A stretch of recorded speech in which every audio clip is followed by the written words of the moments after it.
Hello and welcome to Optional Rule. I am your host. This is my weekly live stream where I talk about all things Dungeons and Dragons, game design, and session prep related to tabletop gaming, balances for running games, all sorts of things, anything at all related to gaming of any kind. Welcome. My name is Scott. I do this every week. Like I said, I do a little ad hoc streaming as well during the week, various games and things like that. I know that's mixed content. That's not always advised, but I like to talk about Dungeons and Dragons and tabletop role-playing game even during those streams. So I hope you will join me sometime, and I really hope you'll give this show a like, a subscribe, a follow, do all the things necessary to promote it. It's a new show. I'm hoping to foster a discussion around real-world running of games and playing in games, the nitty-gritty of what it takes to actually pull a game off, and not a perfect world scenario where things are neatly tied up. There's a lot to debate about games. They're very dynamic entities, and this show tries to honor that and talk about the challenges you might face if you're choosing to run a game. And I hope you will. I've been gaming for over 40 years, which is hard to say, but I've been running games almost that entire time. And one thing I always like to say is it never occurred to us back when I first started running games, it never occurred to us not to run a game. So I hope that is an attitude you can adopt as well. We need more games in the world, more people getting together to have some social fun, to play some tabletop role-playing games. That's a great thing for the hobby, and I think you'll find it really enjoyable. So I hope you'll get started as well. Now, a quick first announcement here is I will have an announcement on Twitter on Monday night. It's my first giveaway. So please go ahead and tune in to my Twitter. Give me a follow there and look out for an announcement on Monday for a giveaway that I'll be doing that week. I hope it'll make a nice little present potentially for someone in your life or for you as it relates to the upcoming holidays. So look out for that on Twitter on Monday. So today's stream, what do I do on today's stream? I want to talk about thrilling heroics and how to include that a little bit better in my D&D game, actually, and maybe you can get something out of it for yours as well. And I'm going to prepare a little bit for my Rime and the Frostmaiden campaign, but I'm over-prepared right now, and I have a lot of content ready for that. The thrilling heroics topic came up in my last session. So in my Rime of the Frostmaiden campaign, the players had this great fight with some harpies on the edge of this cavern that they're about to go into that houses a hag that they're going to have a very intense fight with, not the least of which enemy is a frost giant skeleton. So I think we're going to talk a little bit about the module, but not many spoilers for Rime and the Frostmaiden, at least in the first part of this stream. Before I get into, if I have time to get into session prep, I'll talk a little bit about that, and I'll let you know if there's spoilers to come. But something came up that's a great example of something I have not been able to incorporate into my virtual games yet, but have typically done in face-to-face games. And it's this idea of thrilling heroics. Let me get rid of this so you can see. I have a number of rules that I work on. I try to create sensational language around them. So I'll throw in future streams, and I'll be publishing some content around epic landscapes and primeval magic and terrifying undead and thrilling heroics and daring maneuvers and horrific curses. These are all things that I've created over time that I'll be talking about. But today I want to talk about my thrilling heroics rules and concentrate on this. So what are thrilling heroics, and why haven't I been able to include them in my virtual tabletop? So first of all, D&D itself, actually, let me just read you my opening paragraph. I'm going to publish a lot of this online for comment. It'll be free, but I'd love to get editorial comments. And what I want to today is think through this a little bit, add some rules and examples, and do something that really enriches these rules in a way that makes them accessible to people. Because accessibility and getting the people to think about heroics as I'm going to express them here, that can be a bit of a challenge in D&D games, and getting to people to adopt it and think it. That's an evolution of the player aspect of the game. But So let's talk about thrilling heroics. So as I said here, thrilling heroics have always been an important part of adventuring and tabletop role-playing games. The rules of 5th edition are great to cover most basic action, but occasionally players want something exciting to happen. The swashbuckler may want to kick the table at their enemies or to interrupt them, or the cavalier leaps from their charging horse to make a more devastating attack. This is all part of thrilling heroic action at the heart of adventure-based role-playing games. And I talk spectacular heroic action itself adds a lot to encounter, but what makes an action thrilling is the risk that goes along with it. And you can see I left off there, players can. So what that means is setting a risk-reward mechanic in a game for extra requests. Something I get all the time in D&D, and I see all the time at tables, is a player asking, hey, if I jump, can I get a bonus? Or if I do something, can I get a bonus? It's always something about, hey, can I get a bonus? Can I get more action? Can I get more damage? And that's not a bad thing, actually. I don't think that's bad at all. That's a great part of gaming. But simply asking for more is kind of flat. It's half of the equation. It really doesn't do much for the game unless there's what's at stake here. What they're asking for is, hey, can I kill this person quicker? Hey, can I? There's already a set of stakes in the game. That is the challenge of the encounter, the difficulty of the combat. That's already handled by the basic rules. Asking for something extra is asking for a way around those rules. And it's not always bad. Manipulating the environment, rolling a rock down a hill at an enemy, that's something available that shouldn't necessarily carry some risk around it. So there's all sorts of things when interacting with the world that you can already do that are available for you that you don't need to create a risk mechanic. But often a player wants a little something extra. And what DMs are struggling with is balancing that encounter in some way. And why? It starts with the assumption that balance is important. And I'm going to make the assertion that it is, but not for the reasons you think it is. Players often, or DMs and D&D players, mistakenly think about balance as a way to rate control the success of players in a game. And that's not really what it is. It's not. The DM doesn't need to control the rate of success. The dice do that, right? The DM isn't interested in holding players back from what they might be able to achieve either. That's not the role of a balance. Balance is about maintaining this fundamental assumption in games that you are challenged. You can achieve things through facing challenges that have the risk of failure. That's the inherent social contract of an encounter in D&D. If you don't have a risk of failure, why you even bother? Just tell me what you do, and we'll say how it works out. If you don't have a risk of failure, where's the tension in the game? What's the risk? What's the thrill of that? So balance is maintained to make sure that you are challenged in an appropriate way to come up with some solution that the world might have gone one way and instead your actions made it go another. That is a risk and it adds to the adventure of an encounter. So thrilling heroics are ways to create small benefits and bonuses within an encounter that carry an inherent risk of failure with them if you're not able to pull it off. So last session, for instance, I had a player. They were fighting off against some harpies, and I had a barbarian player was sort of trapped in the middle of these two harpies that are on either side of him. They're flying just a little 5 feet off the ground, and the combat is going on. And I had one player run up and say, well, they want to vault off of the barbarian character and attack the harpies. Great action. Loved it. But they wanted some sort of bonus. And that's not a bad idea, but I was stymied in the middle of the session because I love adding stuff like that to the game, but just asking for a bonus for something when there was no negative at stake seems a bit dry.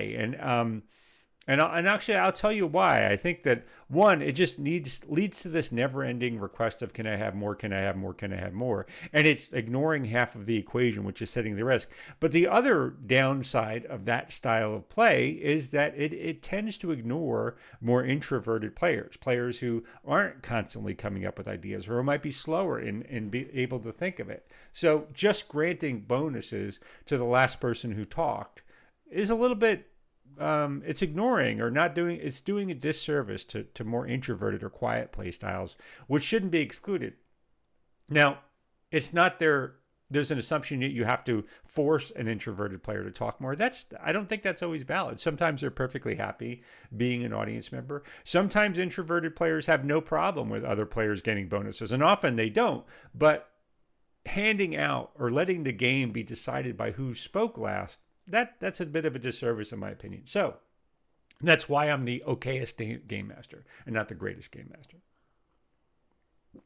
So giving away for more active players to request something extra, but by offering a risk if that doesn't succeed or fail, is a great way to keep that in balance. It also makes it so that player is not constantly asking for more. It lets them decide and make a decision about what their risk reward mechanic is for them and how bad do they want something.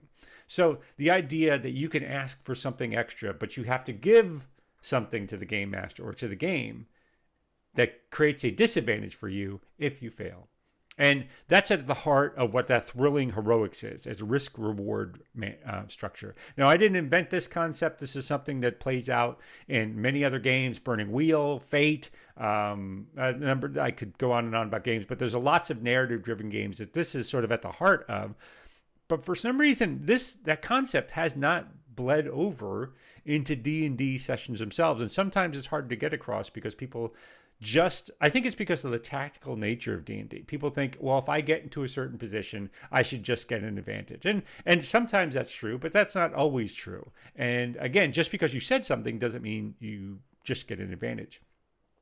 But you want to give players some way to do that. So what I'm trying to list here is I'll make a little explanation if the players can go ahead and request an additional action as long as they set the stakes for their failure, that it creates some sense of tension and lets them inherently evaluate what they're willing to risk to be able to accomplish something. So there's lots of things that players can create.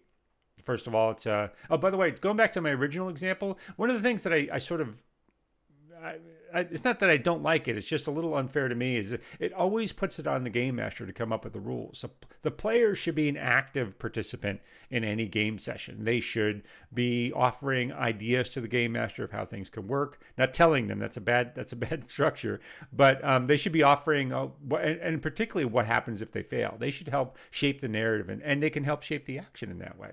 So if the player had come forth and said, "Well, I want to jump off," in the example I gave with the harpies, if the player would come forth and say, "Well, I want to vault off of the barbarian character and kind of slam down on them from the sky.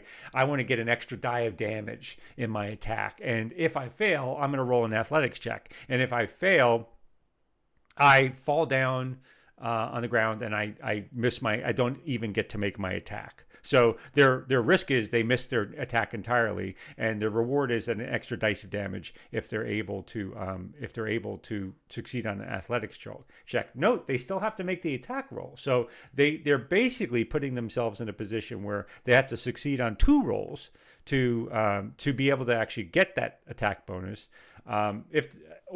Or if they don't make the first roll at all, they just miss their attack. So that's an example of a risk-reward mechanic that creates a more dynamic scenario in an encounter. Now, there are endless numbers of examples. And when we get to the bottom, I'm going to try to list out a few more. I'll probably list them in stream rather than type them out here because I can always transcribe them later. But the number of different options in a game are as diverse as the player base itself. They're as unique and as the ideas that people bring out there. But it's worth thinking through as a game master, if you're going to allow this in, how balance works, because you don't want to overbalance it towards the disadvantage. Matter of fact, that it's not always apparent. It's harder to balance things in D&D than things first appear. The example I just gave is a good one. If players were to vault off if the players were to jump in the air for that extra dice of damage, and if they don't get it, they still get their attack, then there's no disadvantage whatsoever. But the things to debate are, well, maybe they're able to make their attack at disadvantage. That's actually probably a better balance than just giving them no attack at all. especially if they get into something like multiple attacks, right?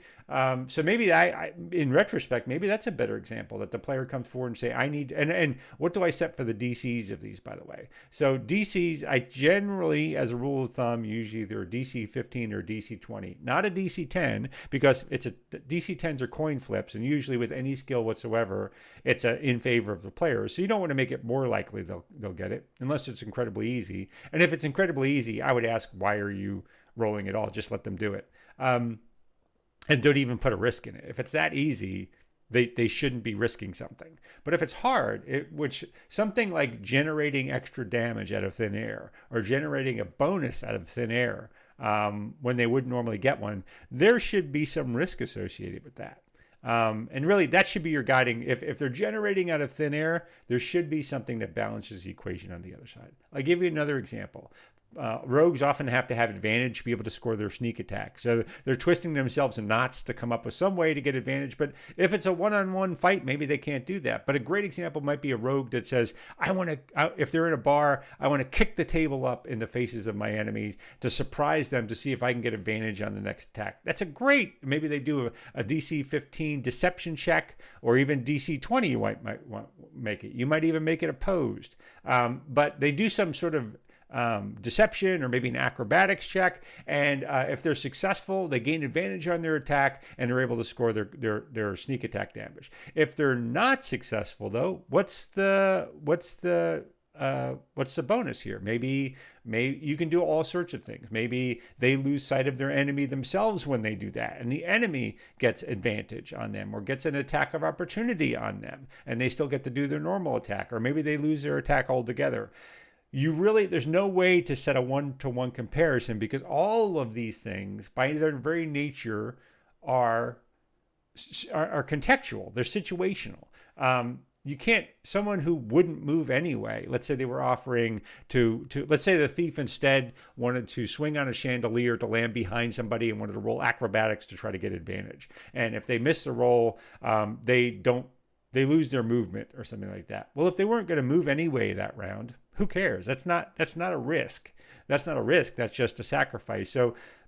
So having this kind of rule in a game makes some assumptions about how well the players and the DM are working together, how well everybody's bought into this concept of risk reward, how well everybody negotiates with one another. Because a worst case scenario is if this degrades into a discussion and an explanation or a debate of the risk reward, that interrupts combat. So you don't want to do a lot of this. So that's why I'm trying to publish a rule set that, if it makes sense to everybody, if they can buy in, if they can move quickly through this, I think can add a lot to a game. But if not, it's maybe something you want to avoid. So why have I not been able to include this in my virtual tabletop? Well, the exact reason I just said, which is I don't want to stop combat to begin to debate some of this. But I'm also uncomfortable because I want players to suggest things. I want players to look for extra actions. I want them to increase the thrill of things. But I don't want it to be an endless supply of advantages or bonus dice or something simply because they asked. There has to be some logic to it. And in virtual tabletops, pacing is already a problem.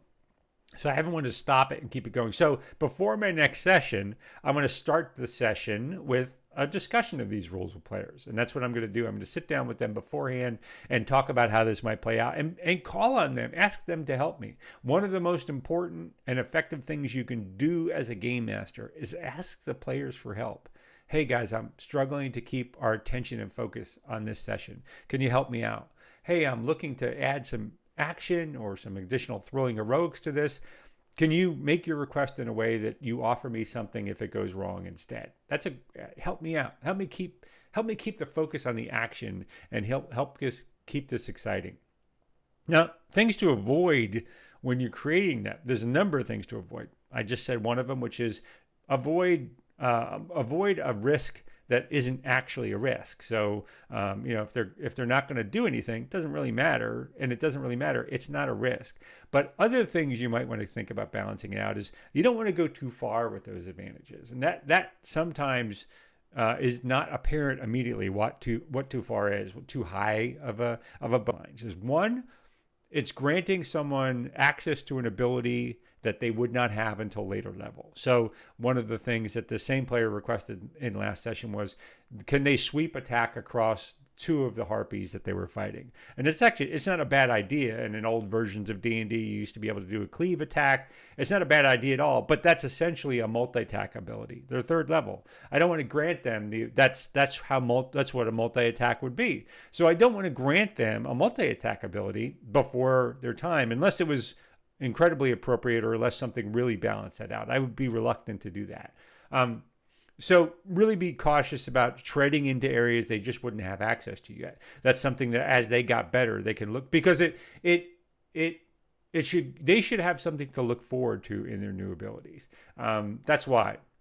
The other is treading into the territory of other players. So if somebody, I can't think of a great example here, but I can. If a multi-attack, the multi-attack example, you want to be really caught. If the wizard wants to do something that they get the multi-attack all of a sudden, let's say your blade singer wants a multi-attack if they don't have one. That's really something that's the domain of the fighter or the ranger or the paladin. You really should be cautious about giving out unique aspects of a class or a class feature to a character that normally wouldn't have that, because you're violating the uniqueness of those character classes. So again, there's no absolute rules here, but I think those are good rules of thumb. Giving out something that they wouldn't have access until later, or giving out something that they would not, that would be the domain of another player, especially if it's something that's very unique. So I would consider that. Other things that you might want to consider that are narrative. So examples that I might give would be knocking a player that's knocked out when they have no healing left, especially at early levels. That's a really bummer. It's a bummer. I had a session where this is in this same campaign. It would have been 3 or 4 sessions ago, but the big combat player, first round of the combat, the big bad guy scored a crit, knocked them out right away. The player character party had no healing left. So that player was going to have to sit through an entire session of doing nothing, basically. So I allowed the players to use a medicine check to wake them up with 1 hit point. It was effective enough, but I didn't want to get into the thrilling heroics thing, but imagine if that scenario instead had buy-in from the players and they didn't have to stop action. Instead, they offered, hey, can I use my medicine skill I'll use my medicine skill to stabilize this person, and I'll slap them across the face and try to wake them up. And the risk is, if I fail my medicine check, they take an automatic failed death save, or they take 2 automatic failed death saves. Of course, the other player would have to consent and they would have to agree to it, but that's a great way to collaborate on this risk reward. And suddenly now you have a high stakes game of bringing a player back into the combat. They're really at risk now of dying. And, that adds a lot to the tension of the game. And I think that's an example of something that if we had done it and they'd known about the rules, I would have suggested that, but I didn't want to stop action there to suggest, well, hey, how about this trade-off? That's another thing. For this to really work, the players driving it works best, because having the players offer something, then the game master think for a second of like, okay, well, what can I do? And then trying to negotiate with them gets a little bit rough. And again, it can be harmful to pacing, but if you can pull it off, I think that style of gaming can really be really interesting. So what are some of the things that we can get with heroic actions that you might want to consider? Those might be plus a D4 bonus on a roll, skill or something like that. Again, that could be something like I swing off a chandelier and unexpectedly landing. A level up from that is just straight up advantage on a roll. Something else might be like trying to force a disadvantage for an attack on another player. Again, that example of swinging on a chandelier or kicking a table with a deception up in front of them or something like that. Maybe that's a temporary way to create some sort of disadvantage for the other character. Maybe +1 die additional damage on a roll. Maybe access to an ability to trigger an ability. Now that's, might bleed over into some other things like the rogue sneak attack ability. They, if they get advantage, they get to do that sneak attack. So they just need to negotiate advantage there. But maybe it's extra inspiration die or any number of things. And so what are the thrills? What are the things that can stack up as a risk if they request this extra action? And those are pretty simple. It's disadvantage, that they might have disadvantage themselves on attacking. It might be foes. I'll put that at foes. Opponent, I shouldn't say opponent, gets advantage. So an opponent might get advantage on that. And understand that if they go prone, they fall prone is another example here. That's basically the equivalent of that. I want to call out, though, that be a little creative here. There's a big difference between one opponent getting advantage on a character versus all opponents getting advantage on a character versus something else like the first attack on the character in the turn has advantage. Those should all be in your toolbox of things that you can feel are an appropriate risk for the advantage you're asking for. Giving more risk than the advantage, that's not a great scenario for anybody.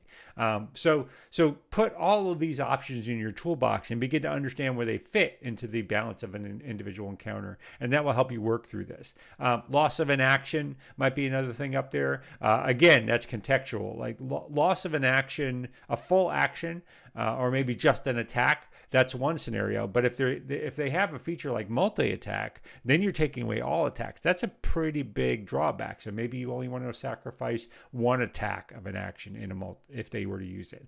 Again, it's all contextual, but again, contextual on both sides. So let's say the wizard wants to do something. If they sacrifice a melee attack, is that really a problem? Do they make it melee attacks to begin with? It's not a risk if they're trying to give up something they wouldn't do anyway or aren't able to do. It's not a risk.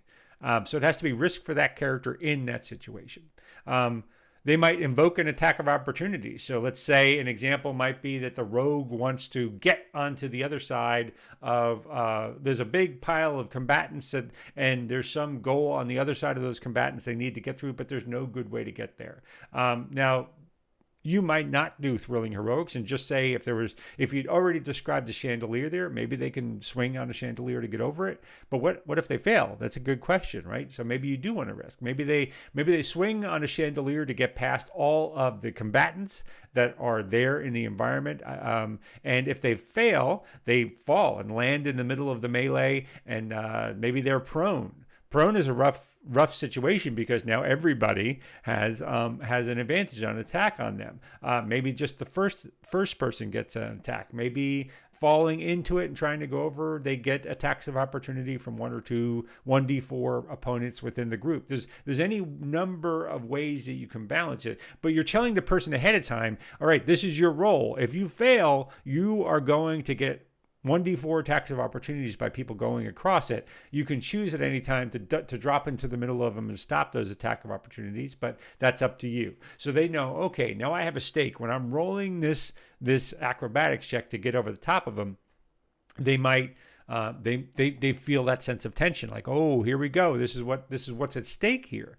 Now, again, how you do that. How you do that encounter might be up to what has been described already. So let's say, for instance, if I've described a chandelier in the environment, or there's a tavern with a chandelier hanging there, and they want to use a piece of the setting that I've already created is out there, I might even give them advantage on that roll. I might say DC 15 acrobatics check, swing on a chandelier. You have advantage because I've described the chandelier already. But let's say it's a place that you didn't describe that at all. The player could suggest that might exist, so you might give them a straight up roll. So the player, if I haven't described a tavern, say, listen, if the tavern has a chandelier or beams across the ceiling, I want to swing on one of them to get across here. So maybe you didn't think of it, maybe you didn't describe it, but you add it to the world. That becomes now part of the player's additions to the world, and they do a straight up roll to do it. But yeah, so I think that's something you can really think to do. So other things are like loss of movement. They may not be able to escape. They may be able to not move across the field to an opponent. They might invoke an attack of opportunity. They might fall prone, as I said. They might sacrifice a class feature. I had a character come up in a previous campaign. They were really obsessed with this whip that the character was carrying, and they wanted to whip a weapon out of an opponent's hand and bring it back to them. Now, that's actually doable within the context of rules. You can get a little pedantic about it, but they could do a disarm attack with the whip and then use their movement to go over and pick the item up from the opponent's square. And there's some debate in the community about how that can be done. Like maybe you have to make a skill roll to do it. But what they're asking for is extra, because if you grab the weapon and then move back, there would still be an attack of opportunity on you, and it gets really messy. So I didn't want to just allow that without something in the way. So again, I didn't do it because of virtual tabletop, and I didn't want to stop the play. But what I said was, what I wish I'd done is said that, yeah, you can do that. Let's do a standard disarm check. If you're willing to burn your action surge because they were a fighter, you can grab the weapon back and get it. Now, I wouldn't have done that with a boss because that's a cheap way around combat, in my opinion. But with a minion, I don't really care. It would have been, or just some rando, a guard. But the stakes were already set for them, where if the guard lasted long enough, it could alert the other people. So I don't want to just give them a way to avoid that encounter. I want to create some risk reward scenario where they know the stakes of what they're rolling for. They can decide if they want to make that sort of risk and determine if it's worthwhile for them. And if they succeed, they get to do something extra. They avoided this big risk. Woo, that went our way, thank God, and they can move forward. But yeah, that's how I wish I'd run that. But again, I didn't want to stop it. And that's an example of a play group that I didn't really think was great for these rules, because they were always asking for more. And everything was a twist of the rules for them. And you're really going to hamstring yourself a little bit as a GM if you're constantly getting into fights about rules or you just balance arguments. So those are never fun, at least for me as a GM. So I would encourage you to be cautious about those as well. All right. So I have to add some to this. So some more examples of what I mean. I have a couple down here. Let's say a player character wants to throw a lantern in front of the archers to create smoke that gives the archers disadvantage at shooting at the players. If they miss, what's the disadvantage? So what's at stake? Maybe they throw the lantern in the wrong place and it starts a big fire on the building. If it's a building the players want to save, they risk burning it down. That's a risk they should know before they do it. Maybe it hits one of the other player characters instead, like a alchemist fire. Maybe it doesn't do any of that. Maybe it creates smoke and that blocks their point of view. Those are all, maybe it blocks the doorway. So it's hard. You have to take a D6 damage if you try to get out. All of those things are game. Those are things you can put out there. But it really would be great if the player made that suggestion in some way that they know, oh, these are my intentions, and this would make it raise the stakes a little bit. That's another comment about the stakes. The stakes shouldn't be binary. It shouldn't be you failed this scenario. So it shouldn't be hot or cold. Just like the reward shouldn't be if you succeed on the entire scenario. That's not what you want out of it. You want something that increases the tension of the situation, that makes the risk more likely for a player. Not just something binary that leads to an automatic failure and damage and something that hurts them. All right. So another example, I want to try to use my whip to grab a weapon out of their hands. So if I have it, I sacrifice my action surge. I spelled that all wrong. Another example is the one I just gave. I can use my acrobatics to tumble through enemies and avoid attacks of opportunities. If I fail, I'll stop in the middle, and the first attack on me has advantage. Actually, I think that's a tight one. That's one I would do. Another might be, and I'm not going to bother typing this out because I know that's not great to see, but another might be someone charging on a horse into combat, and they get into combat and they want to leap off. They want to use an athletics check. They want to leap off their horse into the air and come slamming down on an enemy. And they do an extra die of damage when they do it. That's actually great. But if they fail, what happens? Maybe they fall prone on the ground and they don't do their attack. They miss their attack. and they fall prone on the ground, or they miss their. That's a lot of a disadvantage, actually. Maybe if they miss their attack, maybe they choose to either fall on the ground or they can miss their attack, and they get another. If they don't fall on the ground, they get another athletics check to stay standing.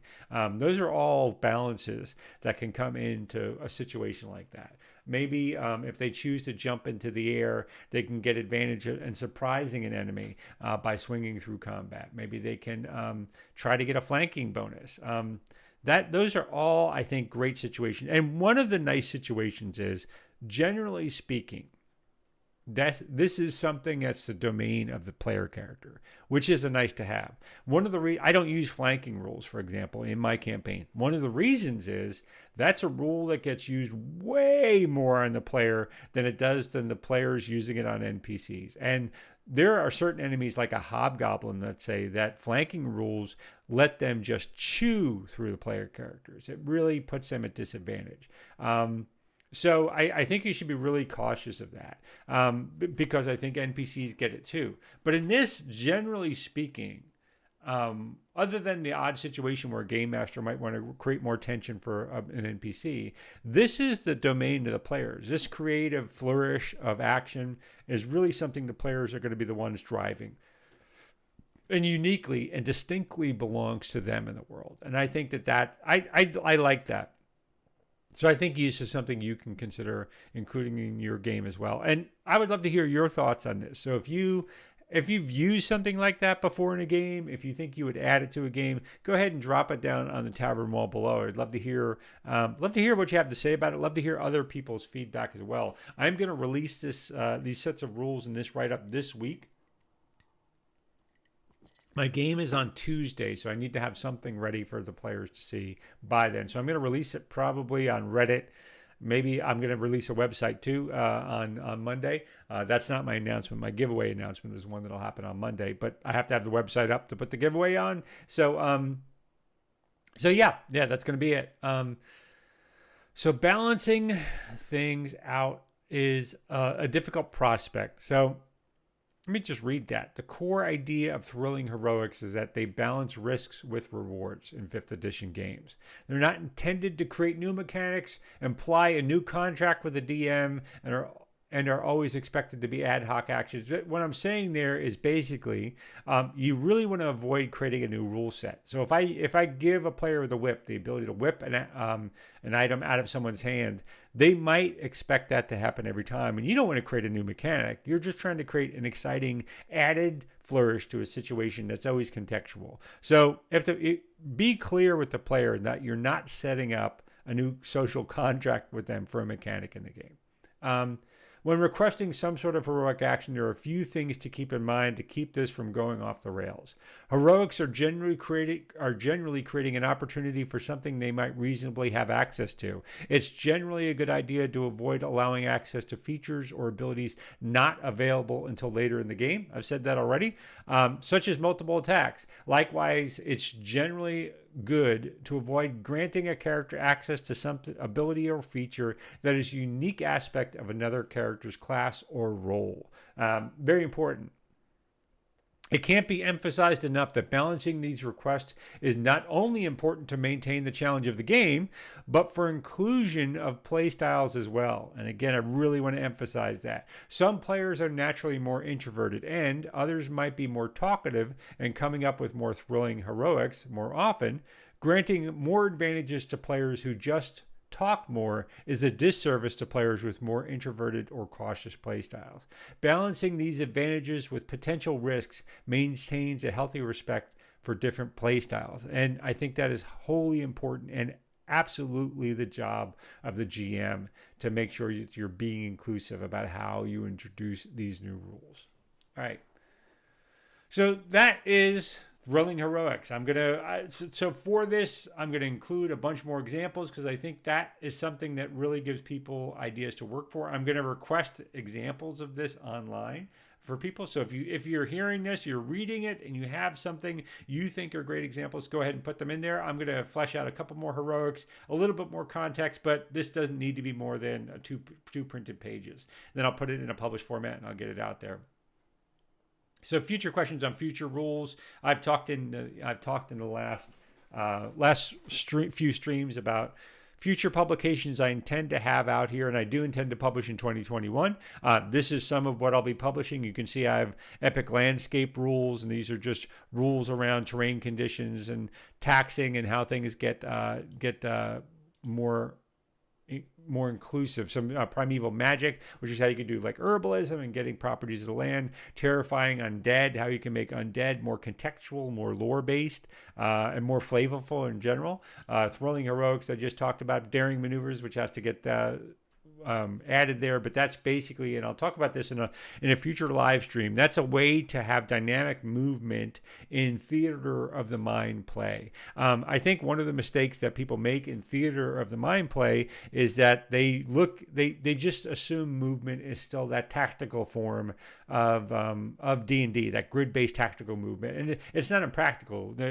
Real world is not somebody moves 30 feet and then another person moves 30 feet, and then that's not how it works. Everybody's moving at the same time. So you can abandon that tactical model of movement. When you get to theater of the mind, it can be more exciting. So the movement itself should be a part of the action. So I'll create some rules around that.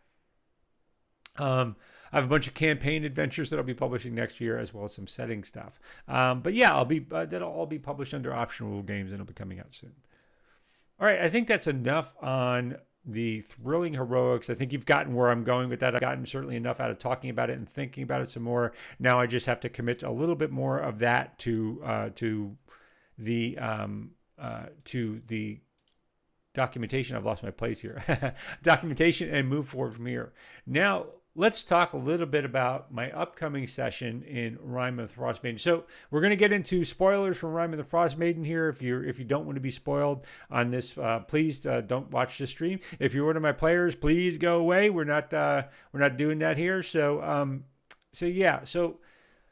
where we were with Rime of the Frostmaiden campaign, the players are beginning to approach the Cauldron Caves, which called an encounter called the Cauldron Caves, which is the Hag's Lair. I've talked previous streams about some balance concerns about that adventure. There's a lot of balance concerns throughout this module.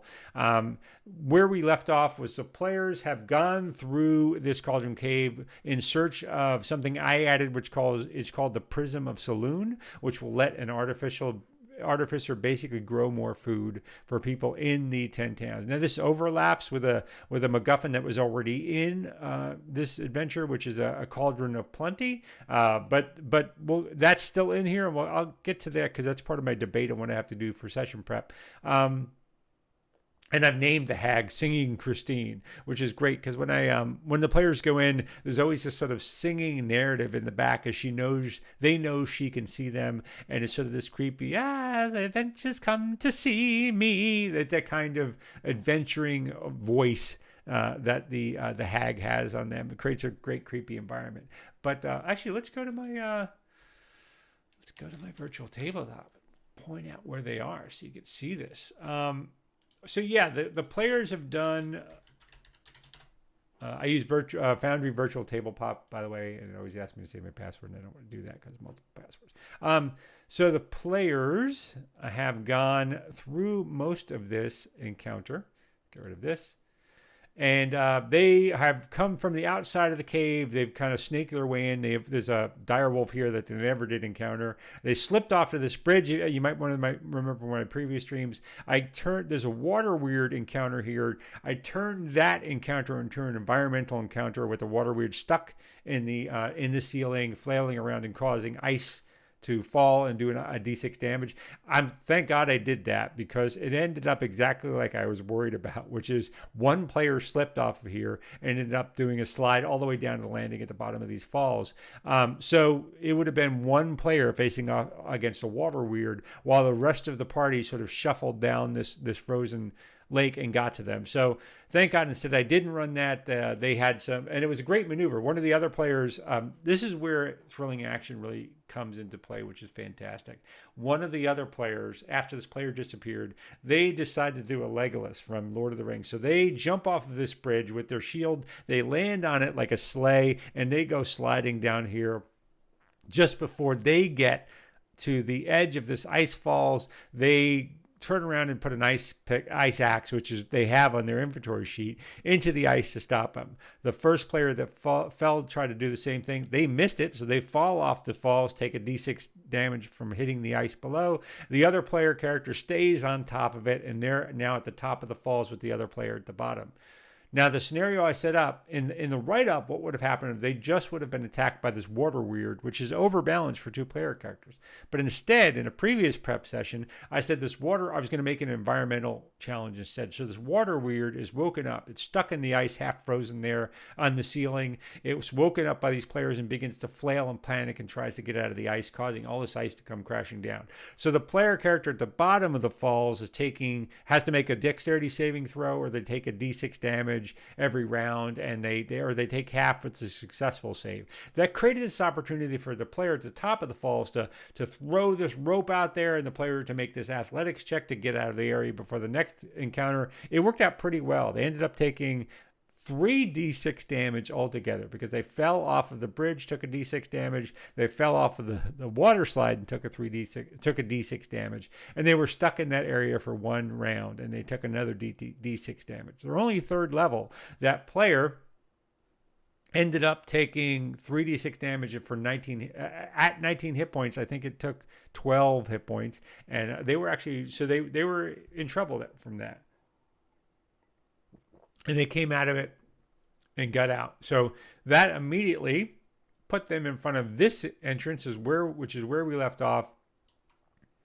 This entrance coming up into the encounter I've been most worried about for this entire campaign. Well, this campaign so far. There's a CR6 Frost Giant skeleton, which does enough damage to the player characters to outright kill them by massive damage rules if it scores a crit on some of them. Now, that's hugely concerning to me. I don't mind a tough fight. I don't even mind players losing a fight, but I really do want to avoid scenarios where the player has no choice, has no agency, and losing a character to just one bad roll, that's not my very favorite thing. So now this is where we left off.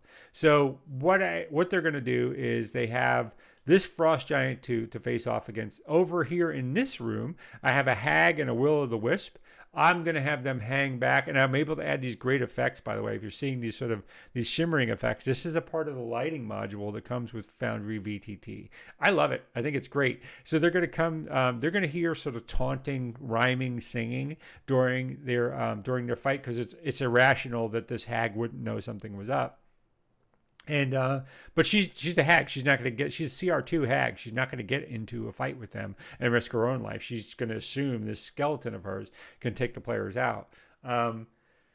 So the whole way this is going to play out is the players will end up hopefully defeating this Frost Giant, maybe even going through a negotiation with the Hag. The Hag will fight them a little bit, but if she takes half her hit points, she's going to know the jig is up. So she's going to offer something to them to let her go, which is, what can she offer? So there's my first piece of prep. I don't know. I don't want to have her fight to the death, because I'm concerned about this fight. There's a Will-o'-the-Wisp with her. And this is a great example of where D&D puts a GM in a bad position. The Will-o'-the-Wisp's special ability is they are able to heal themselves. If a character is at 0 hit points, they can spend an action, immediately kill that character no matter where they are with their death saving throws, and they heal themselves on top of it. Again, that's horrible. The player has lost agency entirely. The other party members can't help them. It just kills the character. And it's a reasonable action for the Will-o'-the-Wisp to take. So the GM is in this hard position of debating, do I let this NPC do a reasonable action and kill the character outright, something I don't want to do. I don't want to kill somebody with no choice or recourse. Or do I make them seem foolish and ignore their special ability? And if you have to ignore their ability, why do they have it in the first place? What's the utility of that ability? So at least for me as a GM, I don't know. I don't like that. So I'm thinking about creating a new ability for the Will-o'-the-Wisp, but I don't have an idea of what that might be. I'm thinking about a pulse. I don't want to do more hit points, because by this time, or damage, by this time, if the players have gotten through this fight with this Frost Giant, they're not going to take a short rest. They can't do it with a Hag 20 feet away. And And if they choose to, it would be irrational to have the hag sit there and wait while the players rest. So I would have to force a confrontation. But so one way or another, the players are coming out of this fight with this frost giant. They're probably going to be extremely wounded, low on hit points. So adding more damage, not a great option, but I want to add a challenge to it. So I'm thinking about instead, and I'll take a note for myself here, down on the encounter part. By the way, this is a format used in a supplement called Return of the Lazy Dungeon Master by what's Sly Flourish is what he goes by online. Mike Shea, that's his name. Sorry, Mike. Sorry. I've seen your moment there. But it's a great supplement. It just basically talks about secrets and clues, potential scenes, and it's a way to streamline your session prep in a way that is very effective for me. So we've already had this harpy encounter above here. Actually, there's one thing I want to point out. I had prepared that terrain in deep snow creates difficult terrain, so it's hard to move.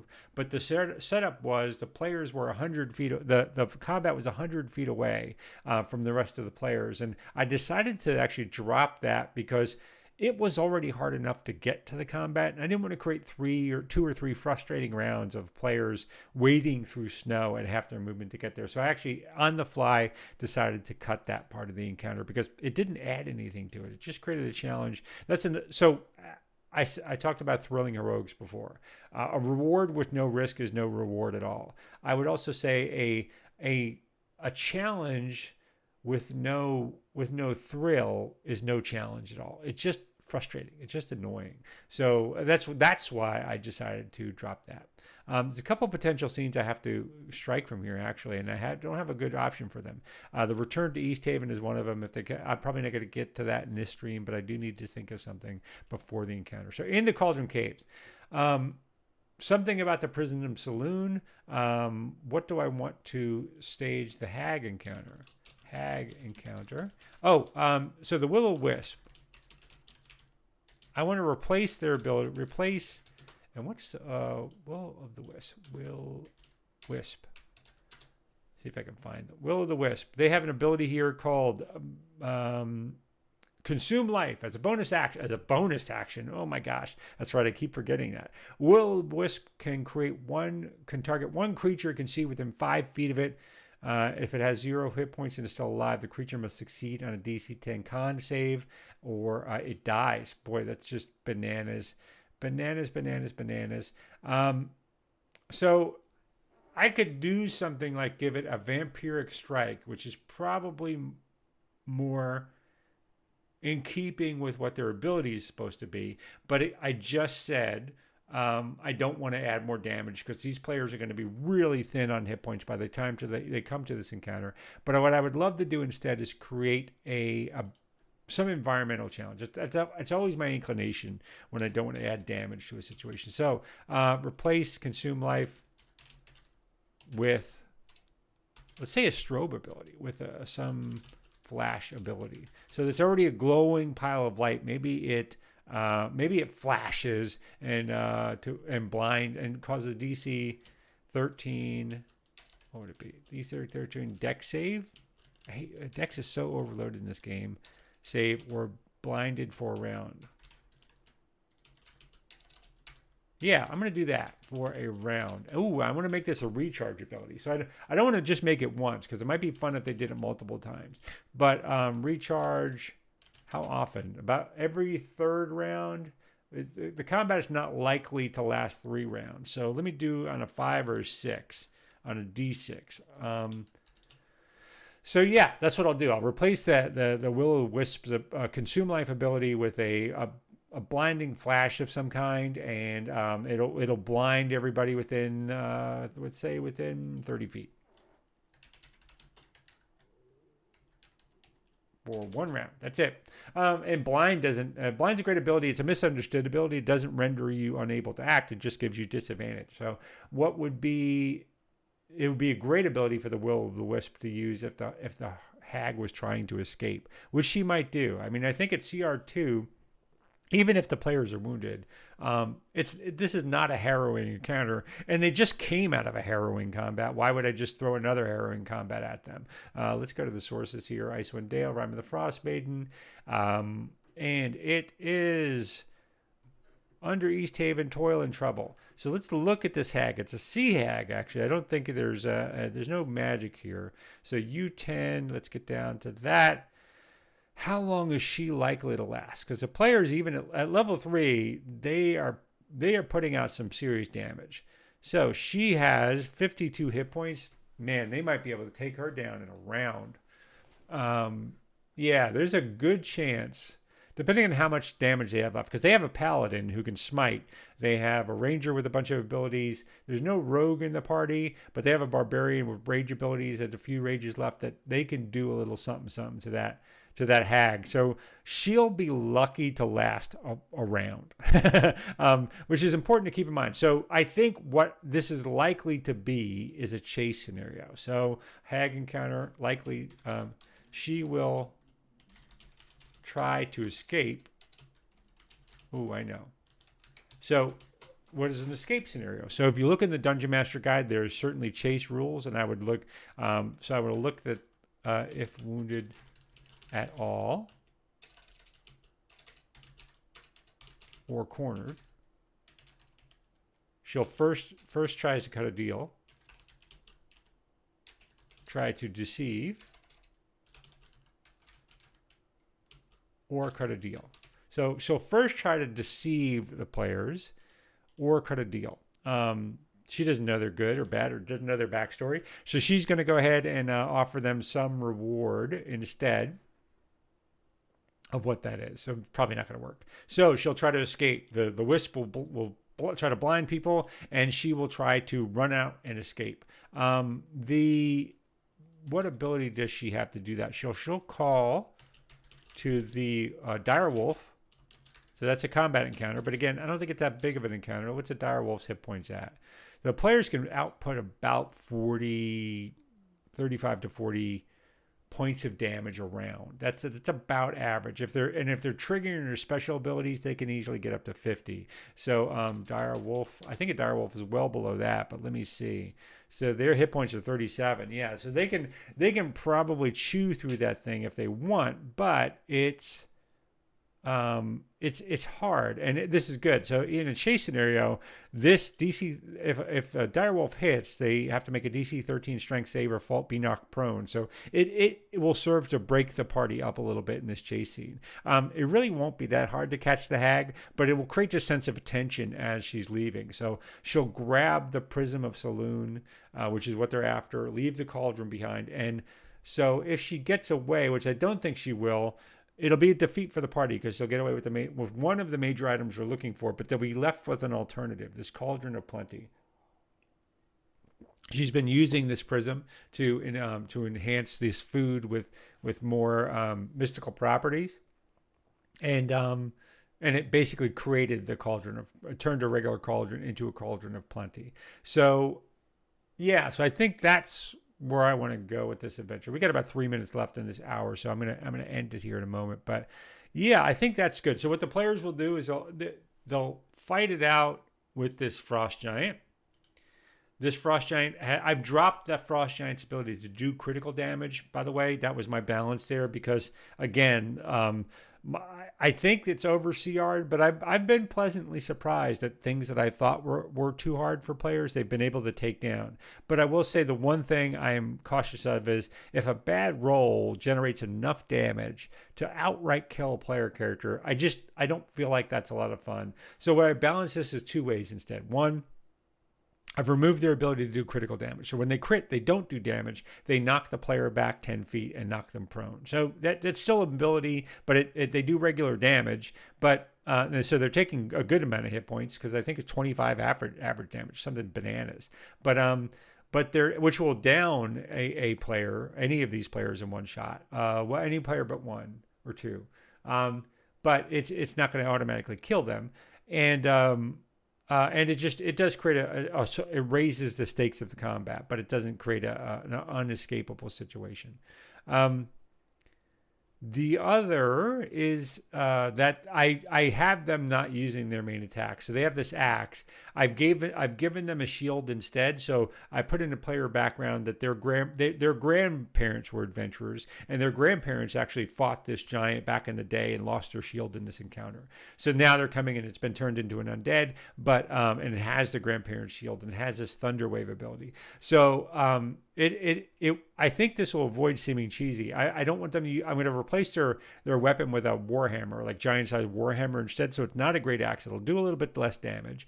And they have the shield, and they'll be doing thunder wave again and again, and it gives them an area effect attack on players at 2d8 instead of their 3d12, which is what plus strength damage. I think that's a good compromise, because the players are going to go, oh my God, it's knocking us around and doing this area effect damage, but they're not going to realize I'm actually being more kind and not focusing blast damage on a single player. So I think that's a good curtain element for a DM, where I'm actually being kinder to the players, but it doesn't feel like it.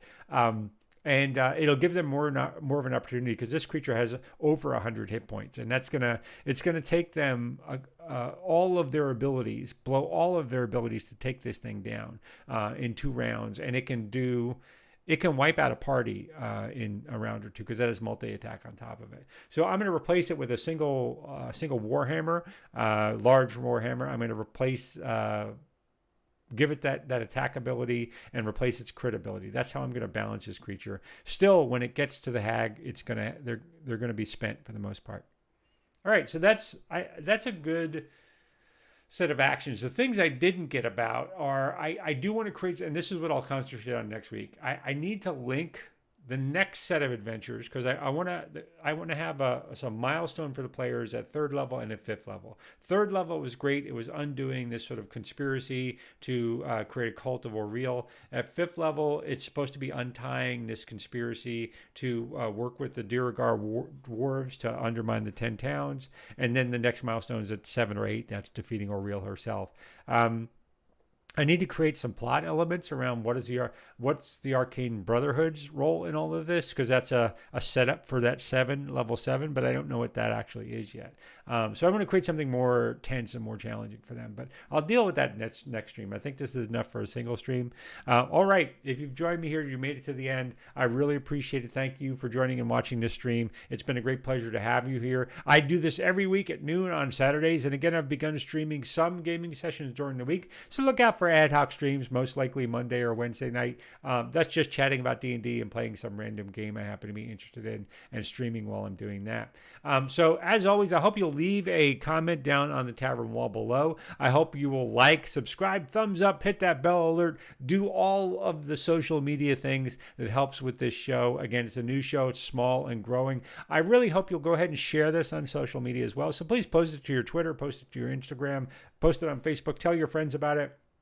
And most of all, I hope you'll join me on Twitter, where I do a lot of my conversation and post a lot of my content.